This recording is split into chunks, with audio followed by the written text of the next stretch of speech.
बिस्मिल्लाहिर्रहमानिर्रहीम अल्हम्दुलिल्लाहि रब्बिल आलमीन वसल्लल्लाहु अला सय्यिदिना मुहम्मदिन व आलिहि ताहिरीन व लअनतुल्लाहि अला अअदाइहिम अजमईन मिनल आन इला क़ियाम यौमिद्दीन अम्मा बअद फ़क़द नाज़िरीन मोहतरम हाज़िरीन मोहतरम अस्सलामु अलैकुम व रहमतुल्लाहि व बरकातुहू।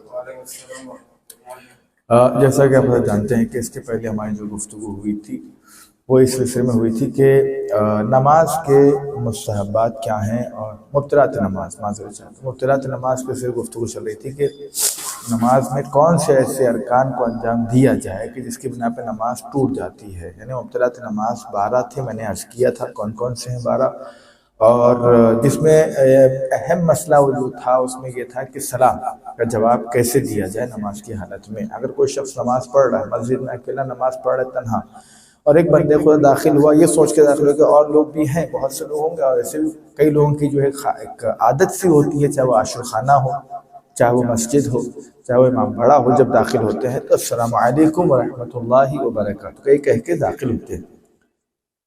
तो अब इत्तेफाक से कोई बंदे खुदा वहाँ पर नमाज पढ़, या आशर खाना हो या फिर मस्जिद हो, और अगर जैसे ही वो सलाम करे अस्सलामु अलैकुम व रहमतुल्लाह, इनको भी वैसे ही जवाब देना जैसे उस तरीके से सलाम किया, जिस तरीके से सलाम किया गया वैसी तरीके से आपको सलावत व अलैकुम अस्सलाम नहीं कह सकते, अस्सलामु अलैकुम व रहमतुल्लाह ही कहेंगे। ठीक है, अब आइए इंशाअल्लाह मुब्तलात नमाज के बारे में गुफ्तगू हुई थी। अब जो गुफ्तगू होगी कि कौन से मकामात है कि जहाँ नमाज का तोड़ना और उसके अज्जा का कम या ज़्यादा करना, यानी नमाज का तोड़ना और उसके अज्जा का कम या ज़्यादा करना, वो मकामात जहाँ पर वाजिब नमाज तोड़ी जा सकती है। यानी कैसे कौन से ऐसे मकामात है कि जहाँ पर आप हालत इख्तियारी में वाजिब नमाज को तोड़ सकते हैं। ऐसे तो वाजिब नमाज का तोड़ना जायज़ नहीं है, ठीक है जी। वाजिब नमाज इख्तियारी हालत में तोड़ना एहतियात वाजिब के बिना पर जायज़ नहीं है, लेकिन बाज़ मकामात वो हैं कि जिनमें वाजिब नमाज का तोड़ना जायज़ है, बल्कि बाज़ मकामात में वाजिब है, उनमें से चंद मुंदरजा है। यानी तोड़ना जायज़ नहीं, पहले तो इख्तियारी हालत में अगर आपको कोई जो है पहले तो नमाज का तोड़ना जायज़ नहीं है, पहला मसला ये। दूसरा मसला ये है कि बाज़ मकामात पर तोड़ना जायज़ है नमाज का, बाज़ मकामात पे, लेकिन बाज़ मकामात पे तो तोड़ना वाजिब हो जाता है। नमाज को तोड़ना तीन चीजें, एक तो नमाज का तोड़ना जायज नहीं है बगैर किसी उज़्र शरई के, लेकिन बाज़ औक़ात उज़्र शरई ऐसा आ जाता है कि नमाज का तोड़ना जायज है, आप तोड़ सकते हैं, ठीक है। एक कुछ मकामात ऐसे जहाँ नमाज का तोड़ना वाजिब है, तो इंशाअल्लाह ये दो चीजें आप आगे जी, एक जायज नहीं है, एक जायज है और एक वाजिब है जी। वाजिब यानी देखिए अब आप क्या कहते हैं कि जिन वो मकामात जहाँ पर वाजिब नमाज तोड़ी जा सकती है, उसमें से पहली चीज बयान कर रहे हैं। वाजिब नमाज में पहली चीज क्या है? माली या जिस्मानी जरर से बचने के लिए।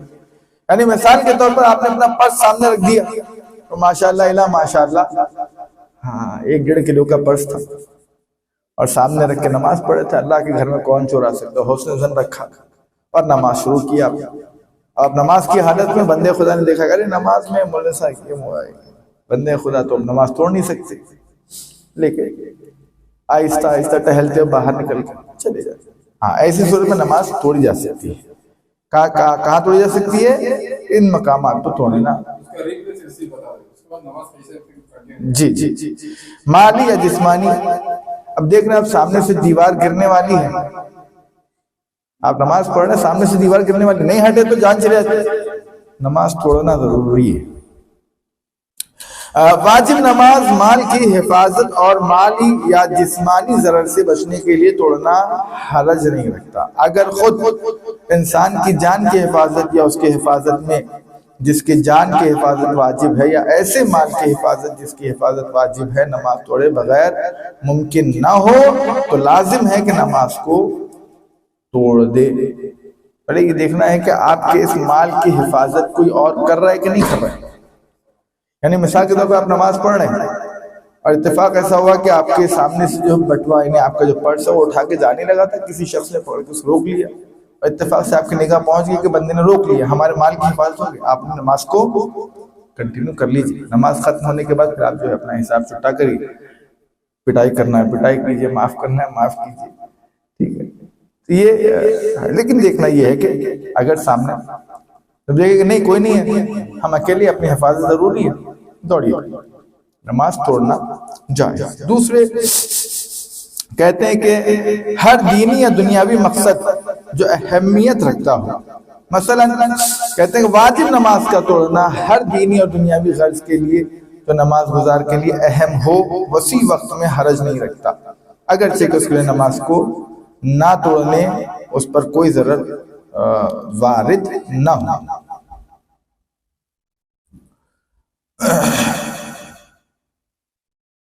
जी, अब यहाँ जो बताया जा रहा है कि हर दीनी या दुनियावी मकसद जो अहमियत रखता है, किसी मकसद में आपको चाहे दुनियावी हो या दीनी हो, वाजिब नमाज का तोड़ना हर दीनी और दुनियावी गर्ज के लिए जो नमाज गुजार के लिए अहम हो, वसी वक्त में हरज नहीं रखता। यानी अगर अहम है, जरूरी है, यानी किसी काम को अंजाम देना जरूरी है, चाहे दीनी हो चाहे दुनियावी हो, अगर वो काम को अंजाम नहीं देंगे तो हो सकता है हमारा माली या फिर जो है हमारा एतबार लोगों की निगाह में कम हो जाए, या फिर हमारा जो है जिस्मानी एतबार से हमारा कुछ नुकसान हो जाए, इज्जत आबरू माल जान माल का खतरा हो या इज्जत आबरू का खतरा हो। तो इस सूरत में कि जहाँ पर अहम हो और वक्त बहुत ज्यादा हो, वक्त वसी हो कि आगे आप नमाज पढ़ सकते हो तोड़ने के बाद, तो इसमें कोई हरज नहीं है। तीसरे,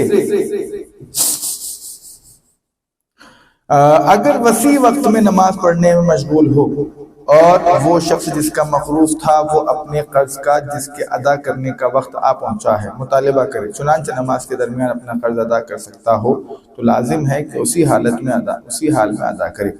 और अगर नमाज को तोड़े बगैर कर्ज की अदायगी मुमकिन ना हो तो लाजिम है कि नमाज को तोड़ दे और उसका कर्ज अदा करे, फिर नमाज पढ़े। वाह वाह, देख रहे हैं कितनी बेहतरीन चीज है। आज का जमाना ऐसा है, अगर कर्ज लेना आसान है, बहुत आसान है, हार जीजी मिन्नत करेंगे, हाथ पर जोड़ेंगे, आपसे कर्ज ले लेंगे। जब आप अपने ही कर्ज को मांगने जाएंगे, अरे क्या हुआ, भाग जा रहे हैं क्या, है भाई देते, यदि आया तो नहीं है ना, आया तो कहां से देंगे। अच्छा, अब बेचारा जो है लेने वाला ऐसा है कि जो भीख मांगने गया हो जैसे। अच्छा, आप लेकर के इतनी सीनेजोरी कर रहे हैं, मैं देने वाला कितनी सीनेजोरी नहीं कर सकता, लेकिन बेचारा फंसा हुआ है क्योंकि इसका पैसा निकलना है वहां से। तो बहरहाल इसके लिए क्या कह रहे हैं, पर तवज्जो फरमाइए आप, नमाज वाजिब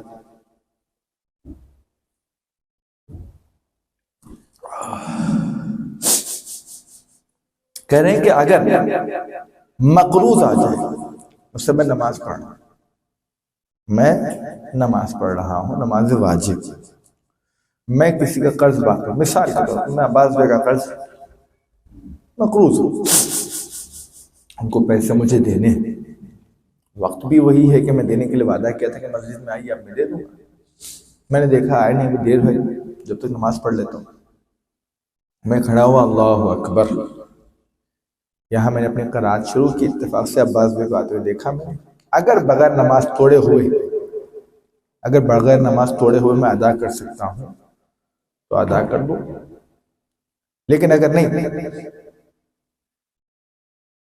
नमाज तोड़ना जरूरी है क्योंकि बहरहाल मुझे कर्ज अदा करना है, तो कहते हैं कि कर्ज अदा करने के लिए नमाज तोड़ा जा सकता है। मिसाल के तौर पर आप आ गए, आपसे पहले से वक्त ले लिया, जेब में रखे हुए, गिन के रख लिया, मैंने सीधा निकाला, मैंने निकाला ऐसे के दे दिया, मिसाल, ठीक है। कहते हैं कि अगर वसी वक्त में नमाज पढ़ने में मशगूल हो और वो शख्स जिसका मकरूज था वो अपने कर्ज का जिसके अदा करने का वक्त आ पहुंचा है मुतालिबा करे, भाई मेरा पैसा दो, मुतालिबा करे, चुनांचे नमाज के दरमियान अपना कर्ज अदा कर सकता हो तो लाजिम है कि उसी हाल में अदा कर दे। और अगर नमाज को थोड़े बगैर कर्ज की अदायगी मुमकिन ना हो तो लाजिम क्या है, नमाज को तोड़ दे और उसका कर्ज अदा कर, फिर नमाज दोबारा पढ़े, फिर शुरू से पढ़ना, तोड़ दे, खत्म हो गया। यानी आप देखें कि कर्ज अदा करने के लिए भी कहा गया कि कर्ज अदा भी करना है तो नमाज पढ़ने से अफजल है कि कर्ज अदा करो। ज़बान की अहमियत है, इज्जत आबरू है। मोमिन की इज्जत और आबरू का कितना लिहाज पास अल्लाह ने रखा है कि अपनी इबादत में भी कहा कि तुम अपनी जो है इज्जत आबरू बचाने की खातिर पहले कर्ज अदा कर दो, उसके बाद हमारी इबादत करो। और आज का दौर ऐसा है कि अगर आपके मेरे ताल्लुकात अच्छे हैं, अगर मैं उसको बिगाड़ना चाहूं, या तो मैं आपसे कर्ज ले लूं या आप मुझसे कर्ज ले लीजिए। हाँ, या तो कर्ज ले लिया, तो कर्ज ताल्लुकात माशाल्लाह इला माशाल्लाह बेहतरीन, जल्दी बहुत फौरी तौर पर खराब होने के चांसेस। क्यों? आज का जमाने कुछ ऐसा है, कर्ज लिया तो जा, लेकिन अदा करने के मौके पे नहीं अदा कर। बाद लोग तो खाई जा रहे हैं। यानी कल किसने देखा है, इसकी पूछ है, ये है हुकूकुन नास। पहले हुकूकुन नास अदा करो, उसके बाद हुकूकुल्लाह अदा करो। जब तक कि हुकूकुन नास आपने अदा नहीं किया, हुकूकुल्लाह की भी कोई अहमियत नहीं है। अब आइए मस्जिद का वसी वक्त में पाक करना।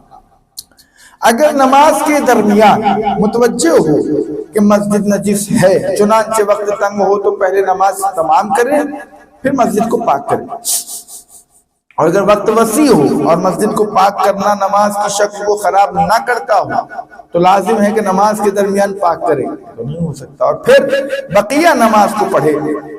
और अगर मस्जिद को पाक करना नमाजी की शक्ल को खराब कर दे, तो अगर नमाज के बाद मस्जिद का पाक करना मुमकिन हो और पाक करने को नमाज के बाद तक ताखीर करना मस्जिद की है बेहुरमती शुमार ना हो, पाक करने के लिए नमाज का तोड़ना वाजिब नहीं है।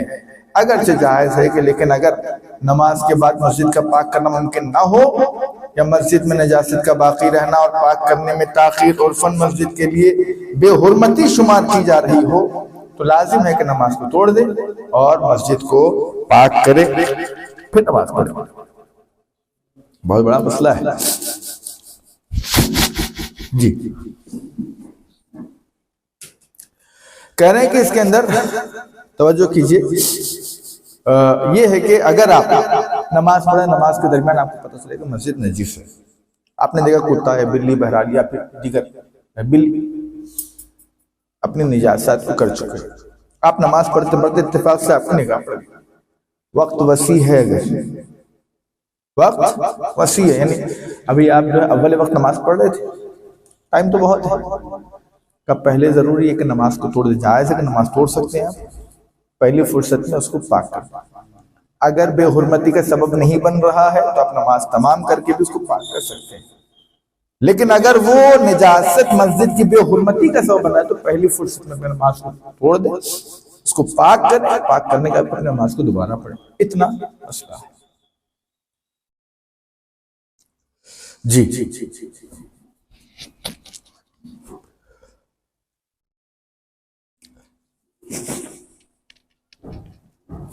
जी, अजान और इकामत या सिर्फ इकामत का कहना, अगर क़िराअत से पहले या रुकू की मिक़दार झुकने से पहले उसे याद आए कि अजान इकामत या सिर्फ इकामत कहना भूल गया है, चुनांचे नमाज का वक्त वसी हो, मुस्तहब है उसे कहने के लिए नमाज को तोड़े, बल्कि नमाज के तमाम होने से पहले याद आए कि उसे भूल गया है, मुस्तहब है कि उसे कहने के लिए नमाज को तोड़े।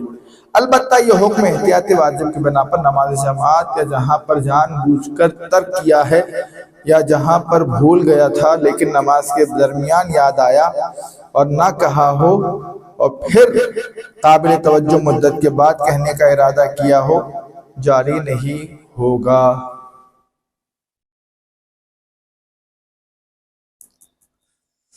जी, अगर आप नमाज शुरू कर चुके हैं, क़िराअत से पहले आपने कहा अल्लाह, अरे मैं तो अजान और इकामत ही नहीं दिया, या मैं इकामत नहीं दिया। अगर मुस्तहब को अदा करना चाह रहे, हालांकि वो वाजिब नहीं है, ना अजान वाजिब है ना इकामत वाजिब है, मुस्तहबात में ठीक है, अजान और इकामत मुस्तहब देंगे, सवाब में इजाफा। याद है, अरे मुझे इकामत देना था, रो में खड़ा हो गया, अल्लाह अकबर बोल दिया, तो अब आप क़िराअत से पहले या फिर क़िराअत हो चुकी है, रुकू में जाने से पहले याद आ रही है तो वहां पर आप अपने आप वक्त अगर वसी हो आपके पास, ऐसी सूरत में नमाज को तोड़ के फिर आप इकामत या अजान और इकामत देने के बाद फिर दोबारा आप अलबत्ता जानबूझ के छोड़े, अरे कहाँ अजान और इकामत देंगे, चलो अल्लाहु अकबर बिस्मिल्लाहिर्रहमानिर्रहीम अल्हम्दुलिल्लाह रब्बिल आलमीन दे देंगे, हम सवाब मिल जाता। अब नहीं तोड़ सकते नमाज को, अब नहीं तोड़ सकते। क्यों? आपने जानबूझ के छोड़ा। अगर भूले से भूल गए होते अजान और इकामत और में खड़े होकर अल्लाहु अकबर की नियत कर लिया होगा तो ऐसी सूरत में नमाज तोड़ के आप दोबारा जो है जा सकते हैं रुकू में जाने से पहले। जी पढ़ ले सकते, कोई हरज नहीं है। जी छठे कहते हैं कि वसी वक्त में सही शुकूक का पेश आना, वो नमाज गुजार जिसके लिए वसी वक्त में 4 रकाती नमाज के सही शुकूक में से कोई पेश आ जाए और उसका शक साबित और बाकी हो। जैसे कि नमाज ज़ोहर में शक करे कि तीसरी रकात है या चौथी, नमाज को तोड़कर दोबारा पढ़ सकता है और सही शुकूक के दस्तूर अमल के मुताबिक भी अमल कर सकता है, जिसकी वजाहत नमाज के सही शुकूक की फसल में आए। इख्तियार एक तो रास्ता है,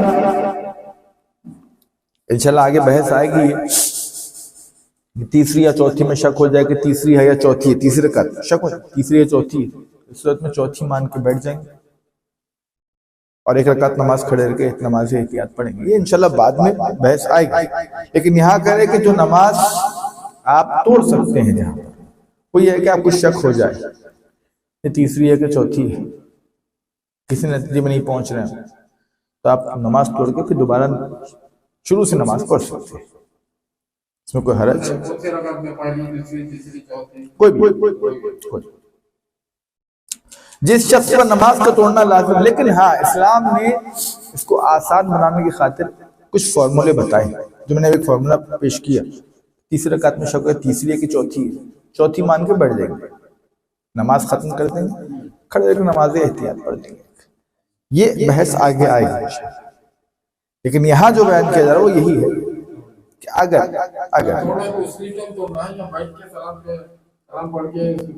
नहीं तोड़ने का मतलब ये है कि आप बेहुरमती भी नहीं करने।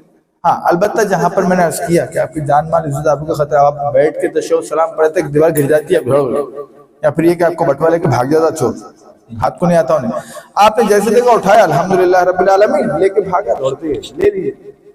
लेकिन हाँ जहां पर ऐसा हो कि हम हाँ या ऐसे तोड़ सकते हैं यानी, लेकिन अगर मिसाल के तौर पर वक्त है, जान माल इज्जत का खतरा नहीं है और ऐसा है कि तीसरी या चौथी रकात में शक हो रहा है, ऐसी सूरत में तोड़ने का मतलब ये है कि बैठ जाइए फौरन वहीं पर सलाम और तशहहुद पढ़ के खत्म कीजिए नमाज से, तोड़ दीजिए। दो चीजें, एक तो ये कि अगर आप मैं इसको कुल्ली तौर पर बोल दूंगा कि भाई नहीं आप तशहहुद सलाम पढ़ के तोड़ना है नमाज, तो फिर वो बटवा लेके भाग जाता, गाड़ी बैठ के निकल के चले भी जाता, आपका नमाज छोड़ के फायदा भी ना होता। हालात के हिसाब से आपको नमाज खत्म करना है, तोड़ना।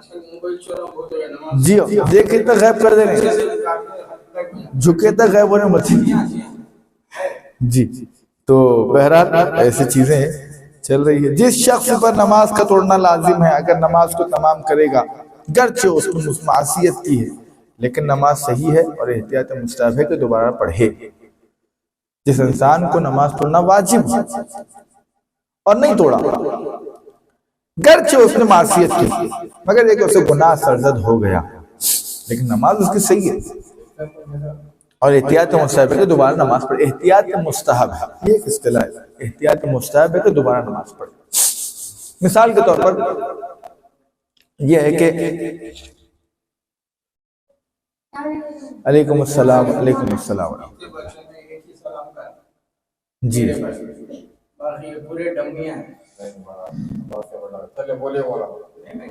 मेरे बात जो आए अर्ज ये कर रहा हूँ कि जैसे मिसाल के तौर पर आप देखेंगे तो अभी एक दीवार गिरने वाली है और मैंने नमाज शुरू कर दिया और नमाज को तोड़ा नहीं। अगर नमाज तोड़ देता होता तो शायद यानी मेरा जो अंगूठा या मेरे घुटने पे या मेरे बदन पे जो दीवार गिरी नहीं गिरी थी, ठीक है, गरचे मैंने मासियत किया है, वो जो जरर मुझे पहुंचा है, वो जो दर्द मुझे हुआ है, वो जो मेरे जो है जिस्म पे जो जख्म लगे हैं, गरचे वो जो है हिलाकत की एक शाख कहलाएगी, जिसकी बिना पे एक मासियत में गुनाह कहलाएगा। ठीक है, अपने आप को हिलाकत में डालना गुनाह, जानबूझ के अपने आप को हिलाकत में डालना गुनाह। वालेकुम अस्सलाम, गुनाह। जब गुनाह है तो गरचे आपने नमाज की हालत में गुनाह किया है, लेकिन नमाज आपकी सही है, नमाज पे कोई इफेक्ट नहीं पड़ेगा। जैसे नमाज के हालत में किसी ने आपसे सलाम किया, भले ही आपने सलाम का जवाब नहीं दिया, गरचे आपने मासियत किया, गुनाह किया, एक वाजिब अदा नहीं किया, जिन्हें सलाम का जवाब देना वाजिब, जवाब नहीं दिया तो वाजिब अदा नहीं हुआ, गरचे आपने गुनाह किया, लेकिन नमाज पे कोई इफेक्ट नहीं पड़ेगा। नमाज आपकी आप कंटिन्यू कर सकते हैं, पूरी पढ़ सकते हैं। ठीक है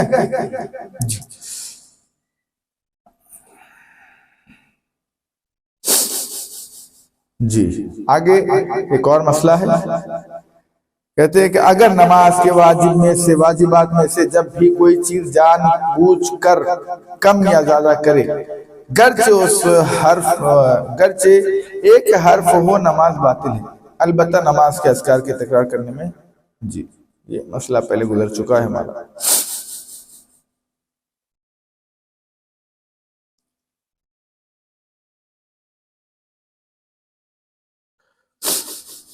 ये बात हमारी कहाँ तक हुई? 6, यानी वो जगह, यानी वो मकामात के जहाँ पर नमाज का तोड़ना जायज है। 6 चीजें मैंने अर्ज किया। पहली चीज क्या थी? माली या जिस्मानी जरर से बचने के लिए नमाज तोड़ा जा सकता है। दूसरे, हर दीनी या दुनियावी मकसद जो अहमियत रखता हो, ठीक है, उसके लिए नमाज तोड़ने में कोई हरज नहीं है। तीसरे कहते हैं कर्ज के मुतालिबे करने वाले का कर्ज अदा करना है। कोई आके मुतालिबा कर लिया नमाज पढ़ने से, नमाज पढ़ने के दौरान, नमाज पढ़ने से पहले, वाजिब है कि अपना वाजिब नमाज बाद में अदा करें, पहले मकरूज का कर्ज अदा कर दें। ठीक है।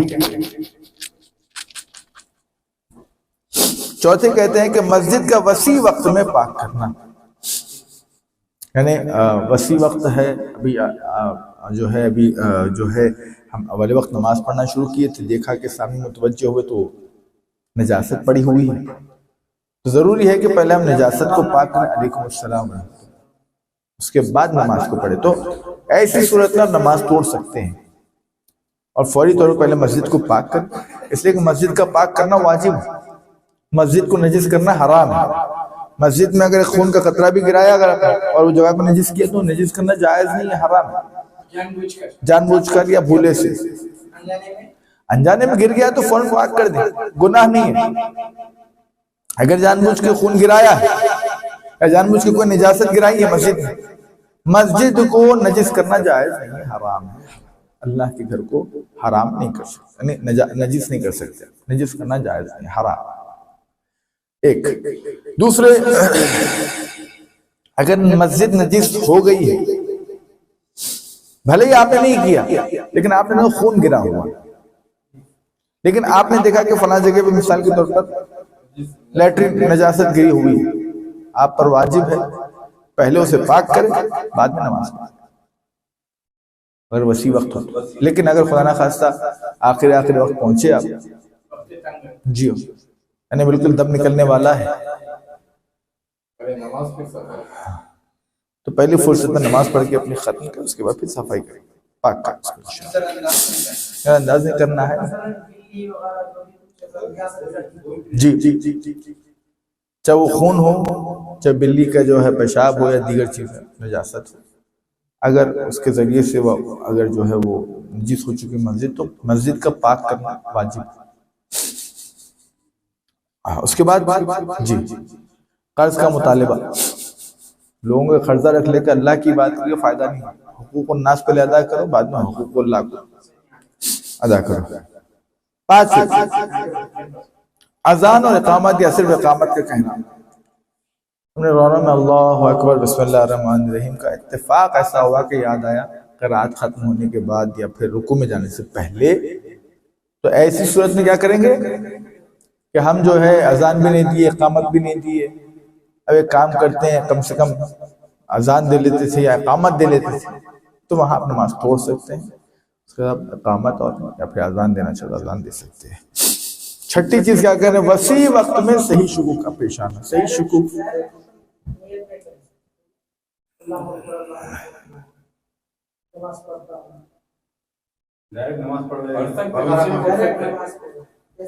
हाँ डायरेक्ट पढ़ सकते हैं आप, डायरेक्ट पढ़ सकते हैं।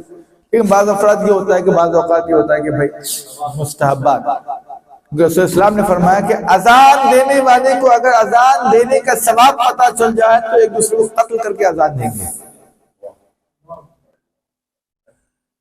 क्या फरमाया रसूल इस्लाम ने कि अगर अजान देने वाले को अजान देने का सवाब पता चल जाए कि कितना सवाब अल्लाह ने अजान देने में रखा है, तो ये मुअज्जिन एक दूसरे को कत्ल करके अजान देने की कोशिश करेंगे, इतना बड़ा गुनाह भी कर देंगे लेकिन वो सवाब हासिल करें। लिहाजा इसका बहुत बड़ा सवाब है, चाहे अजान हो चाहे इकामत हो।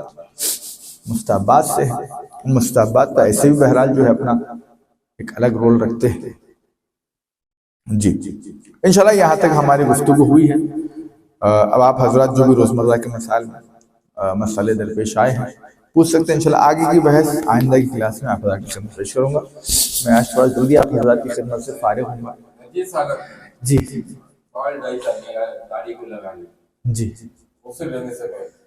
नजीस हालत में मुराद समझा नहीं मैंने, हालत निजासत में यानी हाँ खूब खूब तो मैं डाई कर लिया क्या मेहंदी लगा लिया तो क्या है?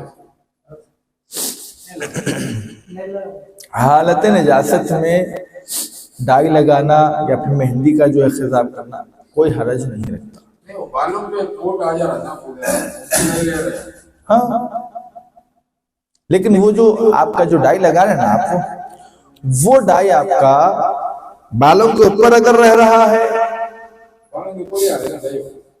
बालों के अंदर कलर चढ़ा रहा हो, खुद ऊपर जो है एक कोट नहीं आ रहा हो, बालों के अंदर समझ आ रहा है। इस तरीके से मैंने इसके पहले अर्ज किया था, कुछ चीजें आपकी जिल्द में दाखिल हो जावे, ठीक है, तो ऐसी सूरत में जरूरी नहीं है कि आदमी वो जिल्द को निकाल दे, चिकनाहट चलेगा काफी, मुश्किल नहीं, जिल्द तक पानी पहुंच जाए काफी।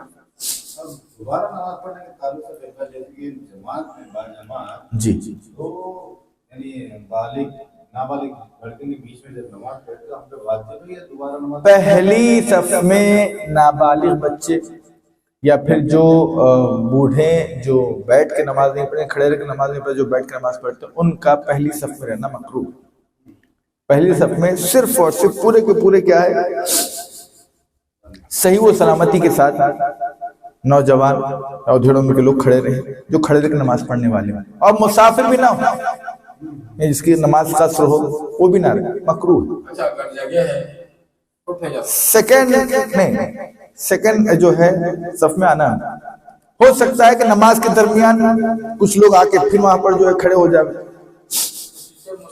जितने मुसाफिर हैं, हाँ जितने मुसाफिर हैं, जितने छोटे बच्चे हैं यानी 15 साल जो बालिग ना हो वो, और जितने ऐसे के जो बहरहाल खड़े रह के नमाज नहीं पढ़ सकते, जिनका बैठना जरूरी है, तो ऐसे अफराद के जो चेयर पे बैठ के नमाज पढ़ते हैं, ऐसे अफराद का सेकेंड रकात में आना जरूरी है। पहली रकात में नमाज पढ़ने, पहली सफ में नमाज पढ़ना मकरूह। मेरा सवाल ये है, अगर नमाज शुरू हो रही है तो वहाँ पर जगह उस नए शहर में नया जगह है तो मुझे पीछे ठहरना चाहिए कि उस पीछे पीछे दूसरी जगह हो या ना हो, पहली सफ में खड़ा मकरूह है, हाँ सवाब में कमी कर देता है। अब आपका सवाल ये है कि भाई अगर दरमियान में मिसाल के तौर पर 2 बच्चे आ गए, या फिर आपके बाजू में एक बच्चा है फिर उसके बाजू में एक बंदा है, बड़ा आदमी है, तो उसकी नमाज का क्या हुआ? तो एक बच्चे का जो है, जो एक बंदा जो खड़ा हुआ है, यानी आप एक कदम जिसको कहते हैं ये जितना फासला है, इतना फासला 2 नमाजों के दरमियान चल सकता है, नमाज पे कोई इफेक्ट नहीं पड़ेगा।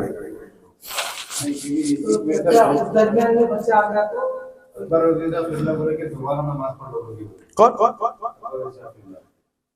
कि 2 बच्चे के बीच में मैं नमाज पढ़ा था, हाँ, बच्चे आगे थे, एक लेफ्ट पे एक राइट पे। बाकी दोनों बड़े आदमी थे, यानी आप बीच में थे, एक बच्चा इधर था, एक बच्चा इधर था, बाकी बच्चों की लाइन थी, इधर बच्चों की लाइन थी, इधर आप खड़े हुए थे। आपके सामने कौन थे? जमात, मसला नहीं है, नमाज हो सकती है, क्योंकि आप जो मुत्तसिल है सामने से, या आप मुत्तसिल होते हैं साइड वालों से, या आप मुत्तसिल होते हैं ये साइड वालों से। यानी मिसाल के तौर पर आप इधर आओ बेटा, आप लोग आ जाओ, मिसाल के तौर पर आप भी आ जाओ बेटा, आप खड़े रहकर नमाज पढ़ा रहे हैं, मिसाल के तौर यहाँ आ जाओ, पास आ जाओ, यहाँ आप नमाज पढ़ा रहे हैं, प्रैक्टिकली आप देखेंगे तो जहन में आ जाएगा नमाज पढ़ा रहे जी, बस बस बस बस बस यहाँ, ठीक है, ये नमाज पढ़ा रहे हैं, यहाँ पर एक बड़ा बंदा है, यहाँ पर एक बड़ा बंदा है, यहाँ पर एक बड़ा बंदा है, आप आ जाओ बेटा, आप भी आ जाओ, आप भी आ जाओ, ये पीछे आओ, सेकंड सफ में आओ, आप भी सेकंड सफ में आओ। अब आपके पास लाइन से, आप भी सेकंड सफ में आ जाओ बेटा, आपके पास लाइन से पूरे क्या है, छोटे बच्चे, एक बच्चा इधर साइड में आपके, और बाकी सब छोटे बच्चे इधर, और इधर छोटे बच्चे। चूंकि आप सामने से मुत्तसिल हैं तो आपकी नमाज सही है, ठीक है। मिसाल के तौर पर यहाँ पर भी एक बड़ा खड़ा हुआ है, वहां पर भी कोई बड़ा खड़ा हुआ है, और ये सब आगे तक जा रही है बड़े आदमी, तो उसकी नमाज पर कोई इफेक्ट नहीं पड़ेगा, क्योंकि वो सामने वाले से मुत्तसिल है, दरमियान में 5-6 बच्चों का फासला ही क्यों ना हो, लेकिन चूंकि वो बंदा मुत्तसिल आगे वाले से, आपसे कोई रब्त नहीं है उसका।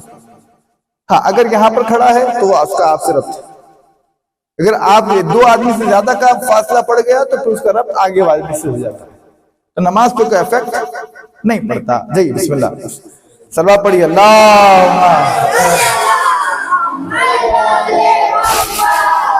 जी। और सामने से जाना जी, जैसे हसन मियां नमाज पढ़ रहे हैं, सामने से कोई चले गए जी, तो उसका जाने वाले पे क्या हुक्म है, जा सकता न बेहतर ये है कि ना जाए, किसी के सामने को नमाज पढ़ रहा है तो न मैंने सजदे में हो, रुकू में हो, क़याम में हो, क़रात में, उससे मतलब नहीं है।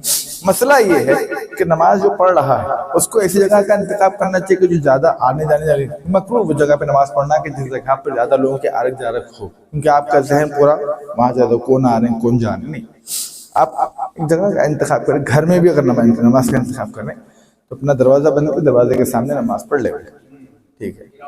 या ये कि बहरहाल अगर ज्यादा जो है अगर हो रहा तो ऐसी सूरत में जो है मकरूह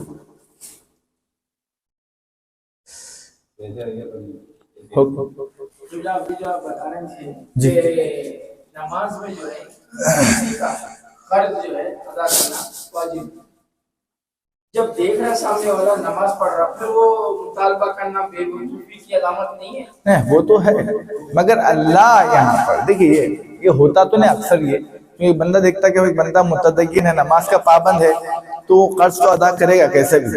लेकिन दीन इस्लाम में हर मसले का सवाल, हर मसले का जवाब मौजूद है, लिहाजा आयत इज़ाम क्या करते हैं, हर मसले का जवाब आपके पास तैयार रखते हैं कि खुदा ना खास्ता कभी अगर ऐसा मसला पेश आ जाए तो आपको खुदा ना खास्ता बेजवाब नहीं होना है, आपके पास पहले से जवाब मौजूद है।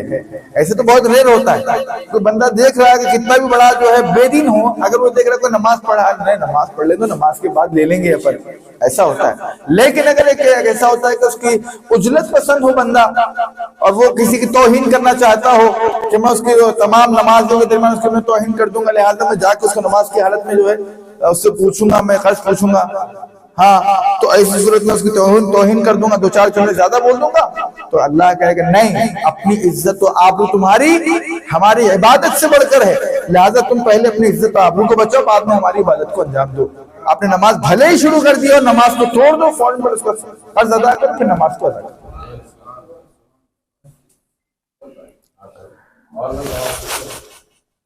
आपका कुछ था, आप चेन्नई की बात करने थे आप? जी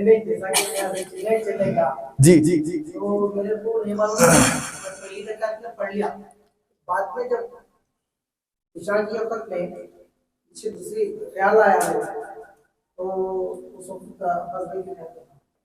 तो फिर बाद में ख्याल आया, तो मैं जो है इशा के वक्त में पीछे, वैसे तो नमाज कसर जी हो। कितने दिन के लिए गए? मैटर वो करता है आप गए कितने दिन? 8 दिन थे। वाह, आप किस्मत वाले, आपको 8 दिन के लिए ले गए, हमको 1 दिन के लिए भी नहीं ले गए, बताओ। मेरे को समंदर की फोटो भी नहीं बदला। अरे बाप रे बाप, ये जुल्म सितम कब तक होता रहेगा नहीं मालूम। खैर जी, तो मैं ये अर्ज कर रहा हूँ कि जो है तो भाई फिर आप 8 दिन के लिए गए हैं तो आपकी नमाज कसर होगी, रोजा नहीं रख सकते आप, क्योंकि 10 दिन के जब तक कि आपका ये ना हो कि नियत ना हो कि मैं 10 दिन पूरे यहाँ रुकने वाला हूँ, तो नमाज पूरी पढ़ेंगे आप, रोजा रखेंगे आप। लेकिन 10 दिन से कम का कयाम आपका है, जैसे आपने बताया 8 दिन, माशाल्लाह, ठीक है। तो 4 दिन चलिए जी। तो बाद में फिर मैं जो है ख्याल आया तो फिर ईशा के वक्त में पीछे आ गया। क्यों आप पहली सफ में थे आप? अच्छा, अगर आप पीछे आ गए हैं तो बहुत अच्छा किया। बाद में ख्याल आया मगरिब की तो पूरी पढ़ना है अपना, वो तो कसर हो नहीं सकती, 1.5 रकात तो हो नहीं सकती, और जो 2 रकात नमाज है वो 1 रकात तो हो नहीं सकती, यानी सिर्फ 4 रकात ही नमाज है आपको जितनी भी है। आपको जोहर, मैं आपको फज्र बोल दूंगा, मगरिब बोल दूंगा, तो फिर जो नवाफिल पढ़ने वाले बेचारे नवाफिल पूरी पढ़ेंगे 8-8 रकात नहीं, जितनी नमाजें 4-4 रकाती हैं वो तमाम नमाजें 2-2 रकात हो जाएगी, बस 4 रकात की नमाज। नवाफिल भी जब वाजिब नमाजें हो रही तो नवाफिल क्या करें? तो जो है ये अलबत्ता पहली सफ में मैंने अर्ज किया मकरू क्या है, पहली सफ में छोटे बच्चों का, नाबालिग बच्चों का, या फिर वो जो अपाहिज हो जो बैठकर नमाज पढ़ते हो, 2, तीसरे वो जो मुसाफिर हो उसका नमाज पढ़ना मकरू है। जवान बच्चे हैं जी। जो लोग बगैर शादीशुदा बच्चे, हाँ, मुश्किल नहीं है बगैर शादीशुदा नहीं, अलबत्ता ये है कि अगर शादी करके नमाज पढ़े, बगैर शादीशुदा की 1 रकात नमाज का सवाब सिर्फ 1 रकात का जब सवाब ही मिलेगा। लेकिन अगर कोई शादीशुदा नमाज पढ़ रहा है 1 रकात का सवाब 50 रकात के सवाब के बराबर है। जवान बच्चे की नमाज क्या है मेरे को बताइए। हाँ, जवान बच्चा अगर है बमुकाबिल किसी ज़ईफ के, अब बेचारा तो कुछ काम तो है नहीं, कुछ धंधा है नहीं बेचारे को, अब आखिरी वक्त अल्लाह अल्लाह करते बैठना है, उसके नमाज पढ़ने में और एक नौजवान बच्चे के नमाज पढ़ने में जमीन आसमान का फर्क है। अल्लाह को नौजवानों की इबादत बहुत पसंद है, नौजवानी के आलम में जो अल्लाह की इबादत को अंजाम देता है, गोया कि अगर कोई ज़ईफुल उम्र अगर कोई शख्स नमाज पढ़ रहा है तो मिसाल अगर 4 रकात नमाज पढ़ रहा है तो 4 रकात का मिसाल के तौर पर, अब वो एक मराहिल है, मस्जिद में जाके पढ़ रहा है तो उसके अलग सवाब है। लेकिन उमूमी तौर पर अगर 40 रकात यानी 4 रकात का 40 रकात मिल रहा है उसको मस्जिद में, वहीं पर अगर नौजवान शख्स, नौजवान अपने उमूर को, अपनी जिम्मेदारियों को छोड़कर अल्लाह की इबादत के लिए हाजिर हो जाए तो 4 रकात का सवाब 400 रकात के बराबर मिल जाता है। क्यों? इसलिए कि कहा गया है कि आपके हमारे इमाम जाफर सादिक अलैहिस्सलाम का वो हमारा शिया है नहीं। कौन? कि जो अजान सुनने के बाद उसके अंदर बेचैनी पैदा ना हो। ला तनालु शफाआ मन इस्तखफ सलाह, जो कोई भी नमाज को हल्का समझे उसको हमारी शफाअत नहीं है। हल्का समझने का मतलब क्या है? अभी तो अजान हो रही ना, टाइम बहुत है, करेंगे पढ़ेंगे नमाज इंशाअल्लाह। नमाज पढ़ रहा बंदा, ऐसा नहीं कि इनकार कर रहा है कि नहीं पढ़ा हुआ, नहीं, नमाज पढ़ रहा है लेकिन पढ़ेंगे फिर, हाँ, बगैर किसी उद्र शर्म। लेकिन हाँ, अलबत्ता यहाँ ये कहना कि भले कितना ही काम क्यों ना हो, काम से कहे कि अल्लाह की इबादत है, अल्लाह की इबादत से ना कहे कि काम है, तो फिर नौजवान जो अपने काम को छोड़कर काम को कह के आए कि मुझे अल्लाह की इबादत करनी है, काम को बाद में अंजाम देगा, तो वैसे नौजवान की इबादत अल्लाह बहुत ज्यादा पसंद करता है, बहुत ज्यादा उसका सवाब रखा गया। फरमाइए, और आप बोलिए। मुसाफिर सफर करने वाला, ट्रैवलर, यानी यहाँ से मिसाल के तौर पर जो है अब्बास भाई हम लोग को लेके जाएंगे चेन्नई, तो हम लोग क्या हो गए? मुसाफिर। 4 दिन 8 दिन जो भी बहरा, तो हम लोग आप साल के बाद, मैं समझा महीने के बाद, मैं समझा जी। ये आजकल लोग जो है कुछ फैशन बना लिए हैं इनकम, आमदनी का हम्म कुछ नहीं कर रहे, खा रहे पी रहे चल रहे हैं अपना।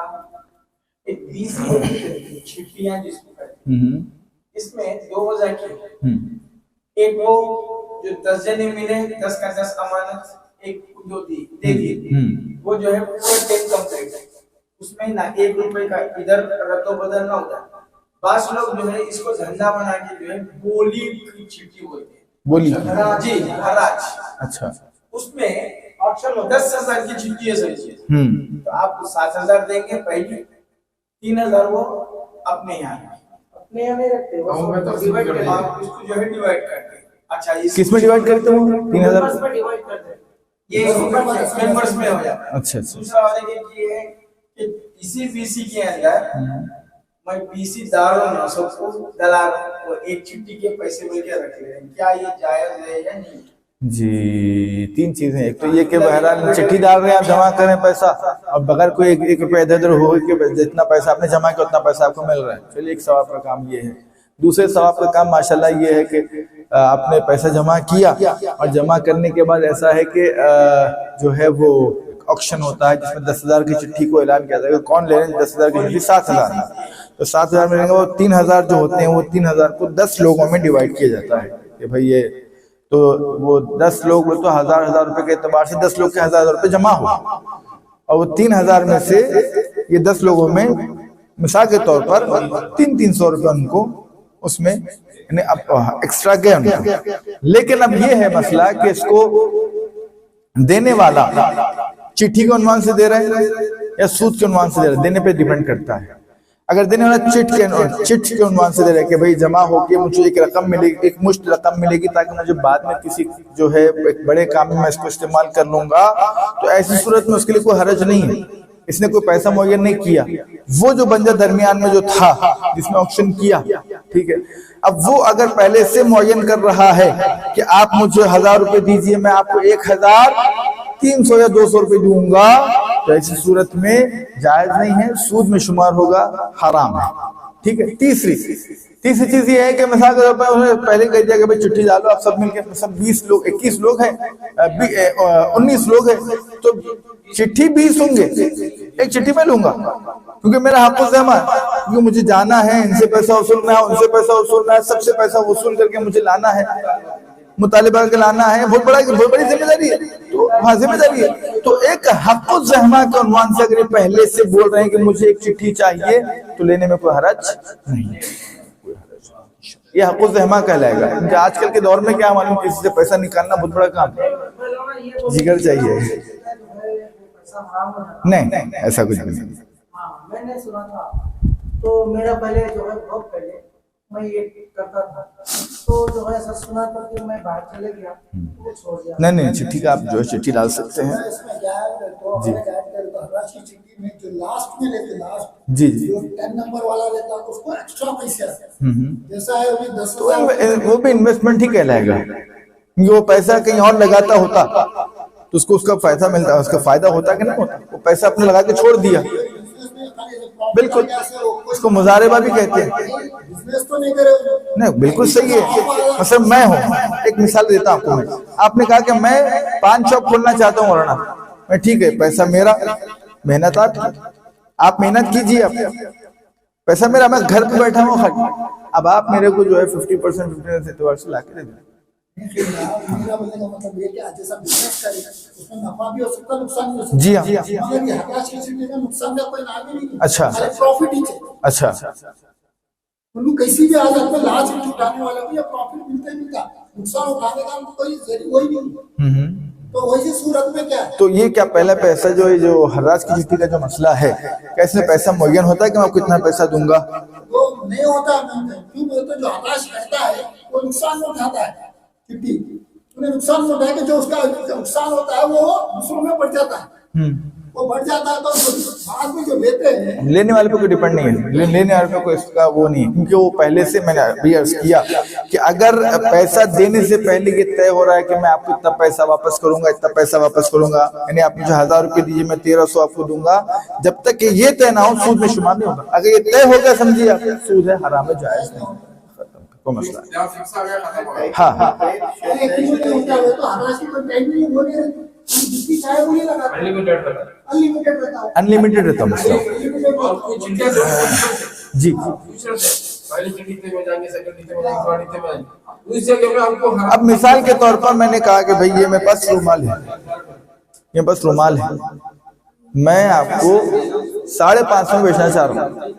550, देखिए ऑक्शन कैसे होता है, 550 में बेचना चाह रहा हूँ, आपको दिखा जाए ये रुमाल है, आपने खरीद लिया। अरे 550 में रुमाल कैसे, तो जो ये तो जायज है क्या, ये पैसा लेना है ऐसा एक रुमाल के 550?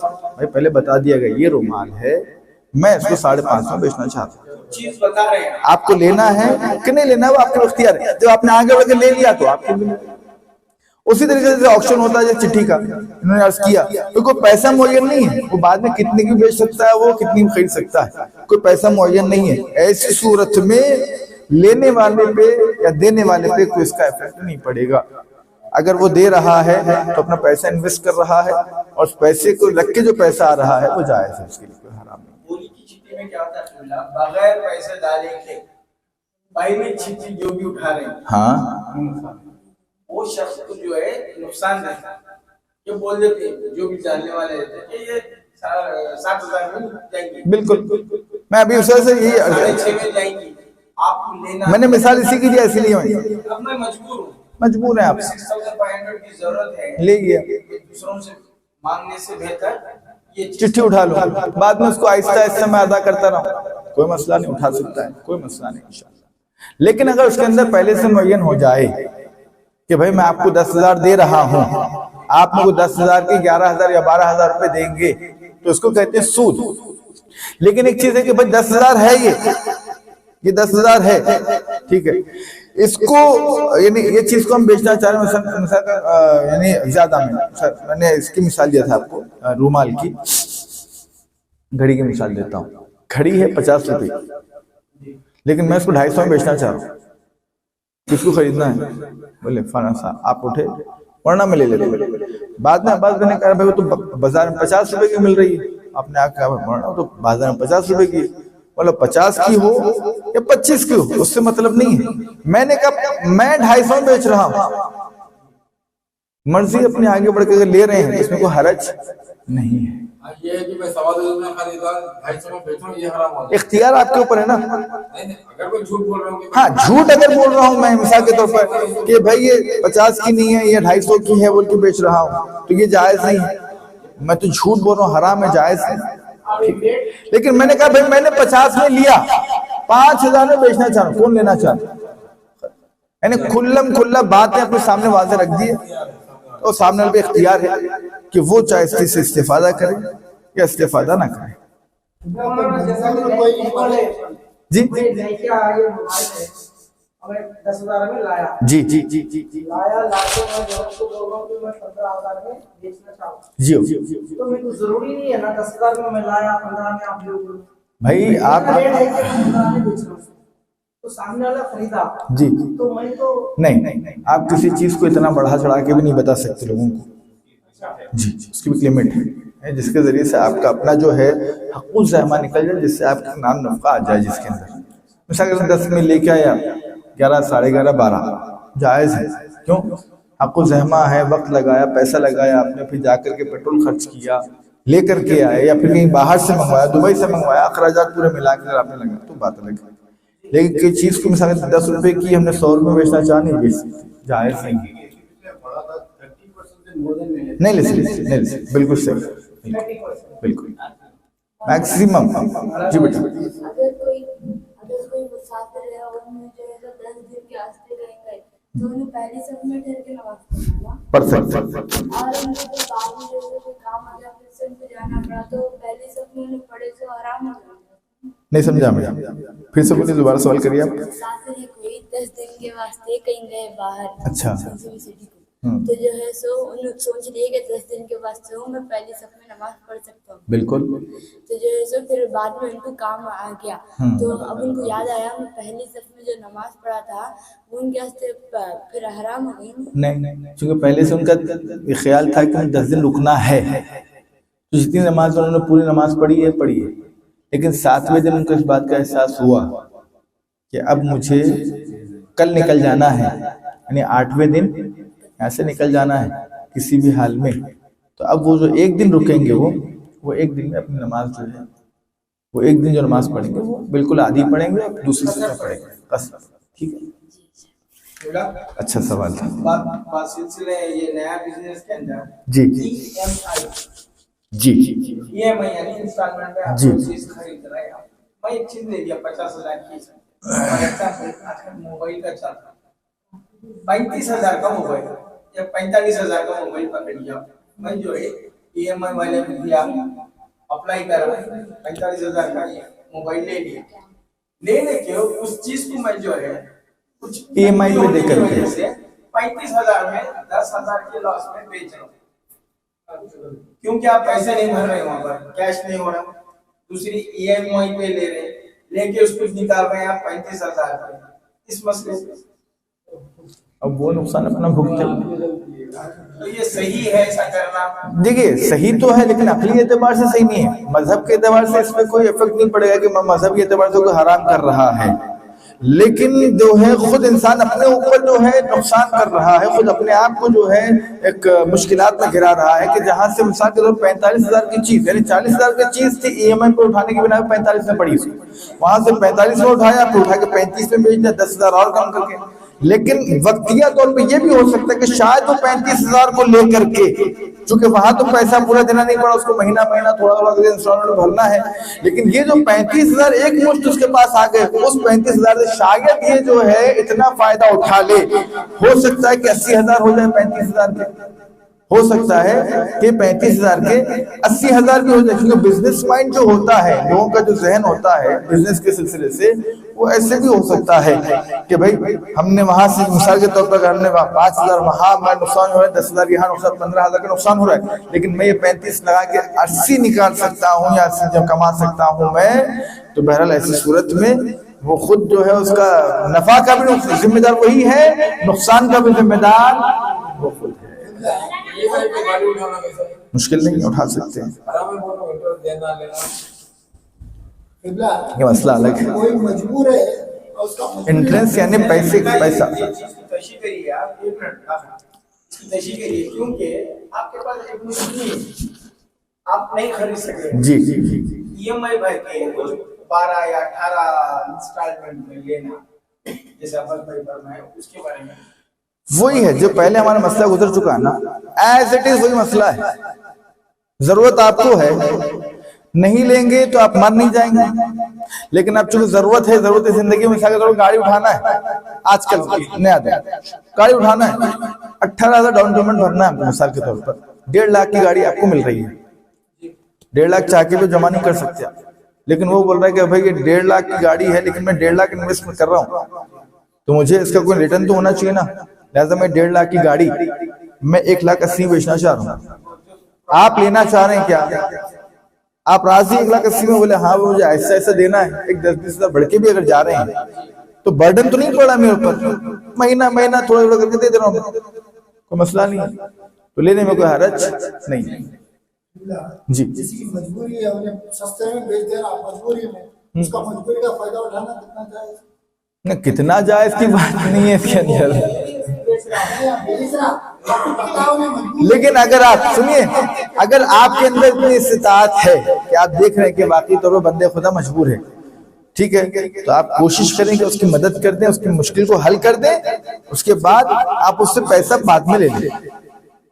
लेकिन अगर बोल नहीं है सामने को मैं दूंगा तो भरोसा नहीं है उसके ऊपर, तो फिर उसकी मजबूरी वो खुद बेहतर अंदाज में सुलझा सकता है, हमको दरमियान में टांग अड़ाने की जरूरत नहीं है।